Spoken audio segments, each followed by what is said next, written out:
How's it going, everybody? Marvel the Cross 316 with another comic book flashback. We are now looking at Amazing Spider-Man issue number 8. This issue came out in January of 1964, so we are now entering into a new year. This is Spider-Man's second year, and as the title continues to go on. So let's see how 1964 fares with 1963. 1963, we saw the introduction of classic villains with Vulture, with Sandman, Dr. Octopus, the Lizard, and now 1964 has a lot to offer.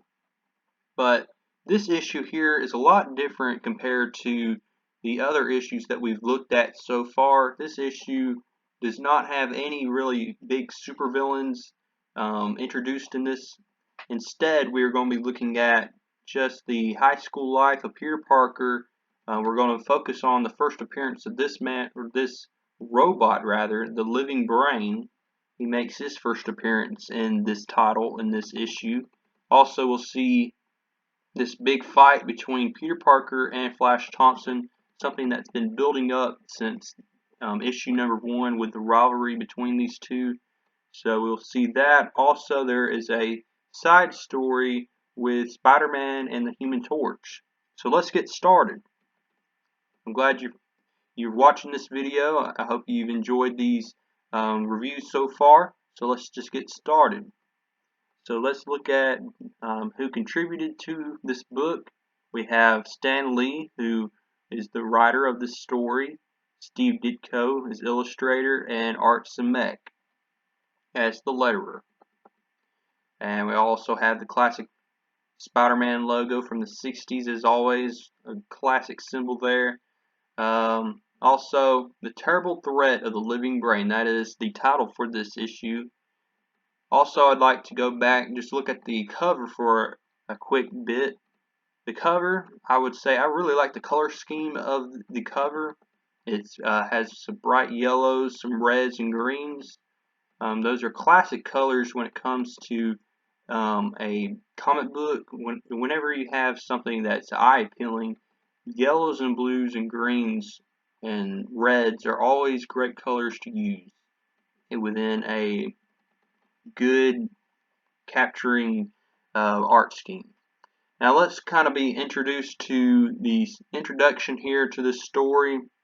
We had the Living Brain, as you can see right here. Living Brain, we learn, is one of the smartest gizmos that has ever been created. You can enter anything into its databases and it will pop up an answer for you.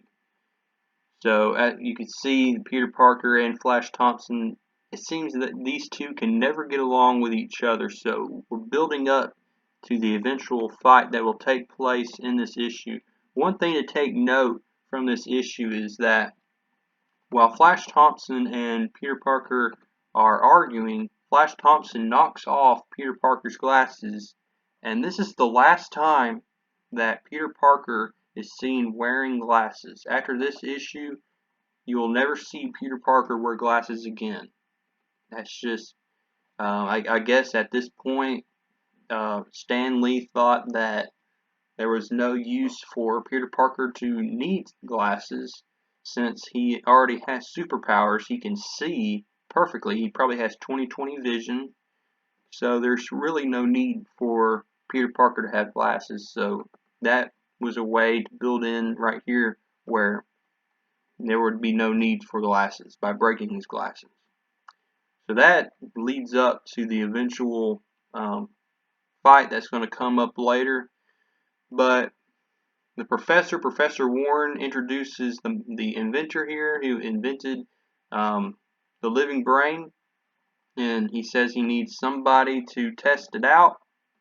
And of course we have Peter Parker. Peter Parker is the one that's going to test this Living Brain out to see if it really works. And these are the two crooks that we're going to look at in this story as well. These guys, they want to try to steal the Living Brain so that they can make money off of it, because it is one of the most advanced machines during that era. So the Professor Warren, he asked the class, he says, what question would you like to enter into the living brain? And Liz Allen here, she says, what about Spider-Man? Everybody wants to know his secret identity. No one knows who he is. So they just start out like giving out information about Spider-Man, like his height, how much he weighs, just general things about him. And as you can tell, Peter Parker here is, I mean, he's worried and he's sick to death because he does not want the truth to be revealed, because this living brain can give the answer. So Peter Parker looks like he's in a rut here, but he has no choice. He has to enter this information into the living brain. So he's like, so here goes, and let's see what happens. And he's imagining it. He's like, this little slip of paper is going to pop out and it's going to say Parker is Spider-Man, and it's not going to be good results. So the living brain right here pops out the answer, but we learned that the answer is riddled in this code. So Professor Warren tells Peter Parker that he needs to translate it overnight and bring it back to class. And also you can see these two crooks, and these two crooks are thinking about stealing the brain for their own uses. And this is where the eventual fight starts between Peter Parker and Flash Thompson here, as Flash Thompson wants to see the paper. Peter Parker does not want Flash Thompson to have the paper, and Professor Warren has seen enough. He's like, alright, you two, I've been watching you for the last couple of minutes and I've had enough. How about you two settle this differences right now in the gym? So that's where they go. They go to the school's gym. I mean, this is awesome. I think this is a great idea here, where we have Peter Parker and Flash Thompson actually getting to box within a school. You never see that nowadays. You would never see a fight take place in a school gym and there would be an actual ring there. Great, just great thinking with Stan Lee coming up with this idea. So both of these two are going to fight it out. And remember, Peter Parker has super strength. He has his spider strength, and he's worried that he can't just unleash all his strength on Flash Thompson, because then Flash Thompson would get really hurt. He would probably have to be put in hospital if Peter Parker let go his full strength. So he has to pull his punches. But while he's pulling his punches and he's dodging them, he has quick reflexes. Remember, he's Spider-Man. A lot of people think that Peter Parker is being a chicken. He's backing out of the fight. But Peter Parker shows him what for. He gives his lightest punch, but that still knocks Flash Thompson out of the ring. And Flash Thompson is like, what in the world? What happened? He just tapped me and I went flying out of the ring. Flash Thompson gets back in the ring. He's ready to fight Peter Parker, having more caution. We also cut to these two crooks getting ready to steal the living brain. The inventor, he catches the two and says, you need to stop. The two knock the inventor out, but while doing that, they accidentally switch a switch on one of the levers on the living brain, and the living brain turns on and he just starts unleashing mayhem. You can see his arms going all different ways. Some great storytelling right here by Stan Lee, and some great artwork as well. I really enjoyed this issue. It's very different compared to the other issues we've looked at. And so while mayhem is going on in the school, the fight continues to go on. Someone comes to the gym and says, we need help. The living brain is out of control. Flash Thompson turns around. Peter Parker couldn't stop his punch in time and knocks Flash Thompson out. And of course, the people in the audience think that Peter Parker was a fool. He was a crummy, cheat to do that. It was a foul. So, again, even though Peter Parker won the fight, Flash Thompson is still seen as the hero in this. So Peter Parker has to take Flash Thompson and put him in the locker room so that, nothing bad will happen to Flash Thompson. So then Peter Parker goes and changes to Spider-Man so he can settle this deal with the living brain, what's going on with the living brain. And we can skip on down a little bit. I mean, the artwork can explain it for itself. Just some great stuff from Steve Ditko as Spider-Man has to figure out, how in the world am I going to outthink this living brain? The living brain outthinks Spider-Man a lot. And you can see it has super speed. It outruns Spider-Man. It traps Spider-Man a lot. It even yanks off this door and tries to swat Spider-Man off the ceiling. Spider-Man is seen as the hero here. And this is the second time that a fight like this has taken place in the high school.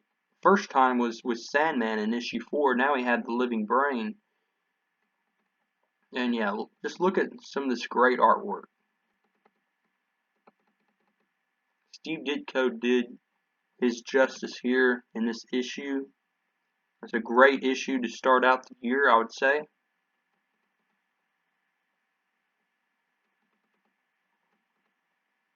So we can go ahead and skip on down a little bit. I would definitely say if you have a reprint of this issue, go ahead and read it. It's very entertaining story.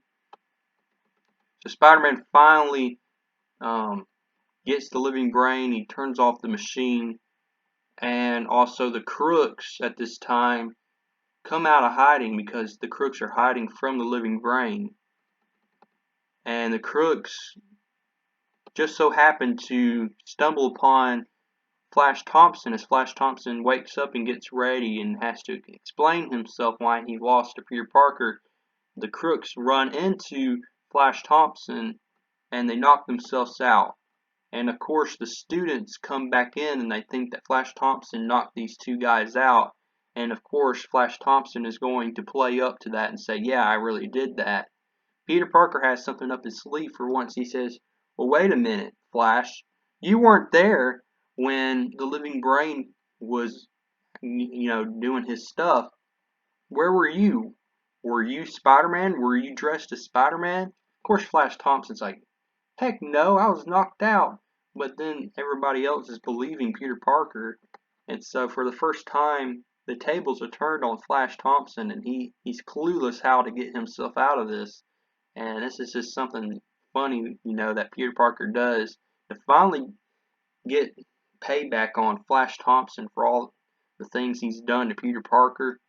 And so Peter Parker leaves the school happy as a daisy, knowing that his secret is still safe with him, and he'll just take that slip and rip it up, and so that no one can worry about it. And so that's the end of the first story. Let's move on to the second story here with the Human Torch. Now, there's not much that goes on in the story. It's just very entertaining. It's a very entertaining story. Something to take note is that Spider-Man and the Human Torch, they were bitter rivals in the Silver Age. They just could not stand each other, and it even got into the Bronze Age as well. But we learned that Johnny Storm, the Human Torch, has a secret party for all his friends. He has all the nicest cars. Also, we need to take note who is in charge of this story. We have Stan Lee doing the story. Jack Kirby actually drew all of this. So Jack Kirby drew Spider-Man in this story. And then we have Steve Ditko doing the inking. And then Sam Rosen doing the lettering. Okay? So let's kind of cut on into the main story here. Spider-Man basically wants to crash Johnny Storm's party, and so that's exactly what he does. He webs up this bat, Johnny Storm learns real quickly that Spider-Man has come to ruin the guest welcome, that he just wants to crash the party. Johnny Storm does not want anything to do with Spider-Man. He can't stand Spider-Man. And so it's very hilarious. These two are about the same age as well. You remember, Johnny Storm is the youngest member of the Fantastic Four. And there's great exchanges here. It's hilarious commentary between both of these two. They go all the way to the beach. They are fighting on the beach. Some great artwork from Jack Kirby here. I mean that's creative. Look at that. We got flame rings. Also, the Fantastic Four are watching this on the beach while the Human Torch and Spider-Man battle it out. Spider-Man does not like Fantastic Four mocking him, so he also battles all of the Fantastic Four. This is a great exchange right here. He says, the Thing says, "Well, ain't you the little fun boy? I hope your insurance is all paid up, Bright Eyes." And then Spider-Man says, "Your concern for my welfare touches me deeply, handsome. When did you join the Salvation Army?" I mean, just great dialogue here in the Silver Age. Can't beat it. So Sue Storm is the one that breaks up the fight. She says, "You two need to just bury the hatchet." Of course, Spider-Man does not want to do that. And at the end, Spider-Man webs up this little heart for Sue Storm, and he says that the Fantastic Four are overrated, but she's the best thing that comes with the Fantastic Four.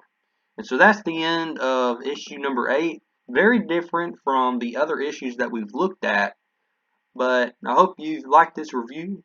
And also, I'll be reviewing the next issue. Hope to see you there. Remember to subscribe if you have not subscribed. Like this video. Comment down below what you thought about this review. And I will see you next time.